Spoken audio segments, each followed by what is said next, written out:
Bismillahirrahmanirrahim. Assalamu alaikum students. I hope you're all fine.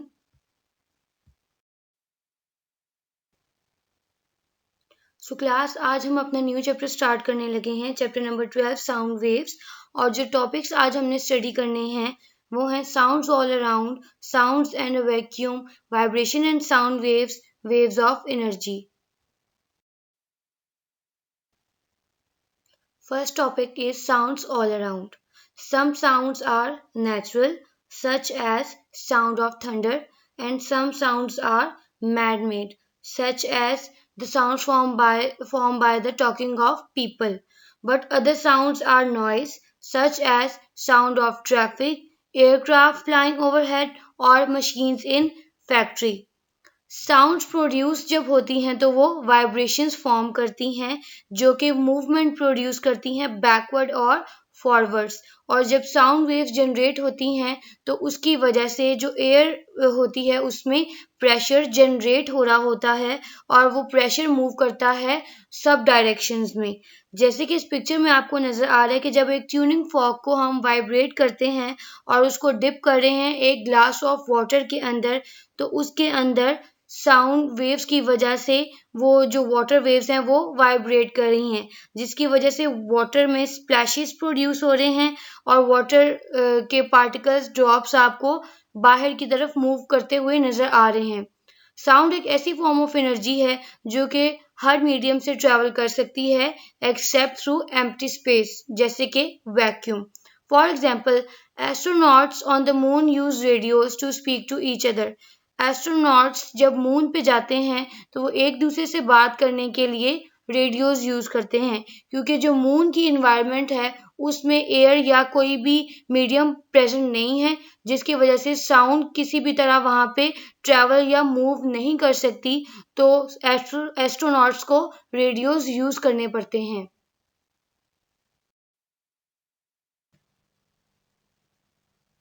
Sound at a vacuum. This is an example to show you that sound cannot travel through vacuum. यहाँ पे आपको two parts नजर आ रहे हैं, part A and part B. Part A में एक glass jar के अंदर बेल प्लेस की गई है और उसके अंदर एयर भी प्रेजेंट है। जब वो बेल वाइब्रेट करेगी तो उसके जो पार्टिकल्स हैं उनकी वाइब्रेशन की वजह से एयर के पार्टिकल्स वाइब्रेट करेंगे और ग्लास जार भी वाइब्रेट करेगा। फिर ग्लास जार की वजह से जो सराउंडिंग में एयर है वो भी वाइब्रेट करेगी और उसकी साउंड जो है वो आपको सुनाई देगी। लेकिन सेकंड पार्ट में आप देख रहे हैं कि एक वैक्यूम पंप यूज किया गया है एयर को रिमूव करने के लिए। तो जब वो बेल रिंग करेगी ग्लास जार के अंदर तो वहां पे वाइब्रेशंस प्रोड्यूस करने के लिए कोई भी मीडियम प्रेजेंट नहीं है, जिसकी वजह से वो बेल अगर वाइब्रेट भी करती रहेगी तब भी आपको उसकी आवाज नहीं आएगी, क्योंकि वैक्यूम के अंदर साउंड मूव नहीं कर सकती।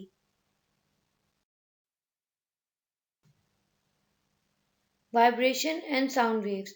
जब भी कोई ऑब्जेक्ट वाइब्रेट करता है तो उसके सराउंडिंग में एयर प्रेशर जनरेट करता है। उन एयर पार्टिकल्स में वाइब्रेशन की वजह से फिर आपको उसकी साउंड जो है वो सुनाई देती है। इस पिक्चर में आपको टू पार्ट्स नजर आ रहे हैं साउंड वेव के, कंप्रेशन और रेयरफेक्शन। कंप्रेशन ऐसे पार्ट्स होते हैं जिनमें एयर प्रेशर ज्यादा होने की वजह से मॉलिक्यूल्स जो हैं वो इकट्ठे एक जगह पे प्रेजेंट होते हैं, जबकि रेयरफेक्शंस वो पार्ट्स होते हैं जिनमें एयर प्रेशर लेस होने की वजह से मॉलिक्यूल्स आपको स्प्रेड आउट या फैले हुए नजर आते हैं।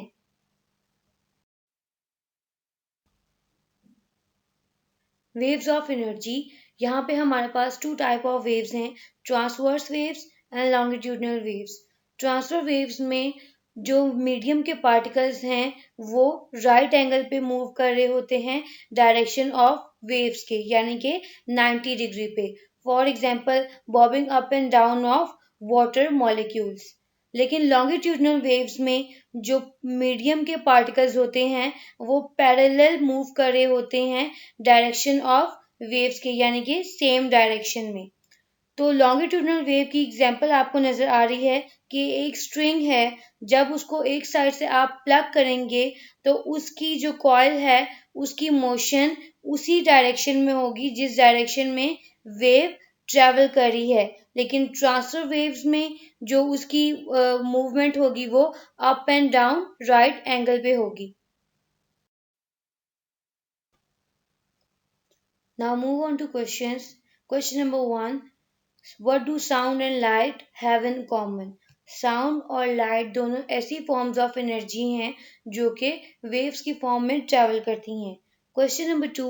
इन your own words describe how sounds are made.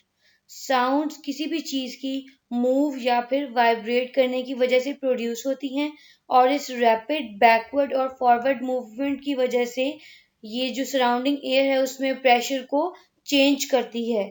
तो इस तरह ये साउंड वेव स्प्रेड करती हैं और जो लिसनर हैं उनके ईयर्स तक पहुंचती हैं।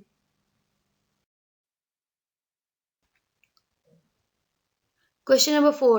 Explain why during a thunderstorm we often see a flash of lightning before we hear the thunder. During a thunderstorm जो lightning है वो आपको पहले नजर आती है और जो उसकी साउंड है वो बाद में सुनाई देती है क्योंकि लाइट के ट्रैवल करने की स्पीड साउंड से बहुत ज़्यादा है। एयर के अंदर लाइट के ट्रैवल करने की स्पीड है 300,000 किलोमीटर पर सेकेंड, जबकि साउंड के ट्रैवल करने की स्पीड है 300 किलोमीटर पर सेकेंड।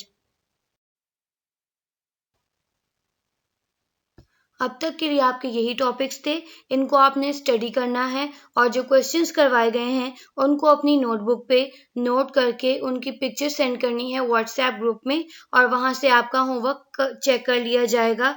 तब तक के लिए अल्लाह हाफिज, स्टे होम, स्टे सेफ।